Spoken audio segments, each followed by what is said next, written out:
every house, just as every person, has a story to tell. Some stories more interesting than others.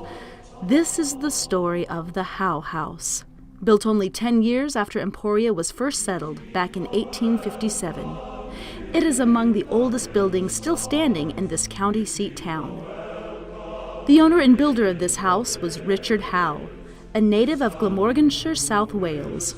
And if you notice the wood in the house, of course it's walnut, but most walnut you see is kind of a dark black greenish tint to it. And much of this has a reddish or chocolate color to it. After the deaths of her husband and her father-in-law, Margaret Jane Howe and her 3 daughters continued to occupy the house.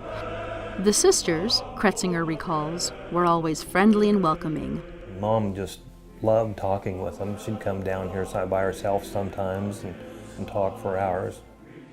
Steve Hanshoe and Sue Seelert remember Sarah as precise and no nonsense. She was to the point. She could be curt.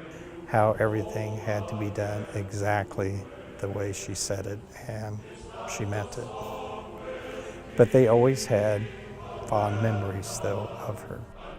As the Howe sisters aged, they considered what to do about the house their grandfather had built.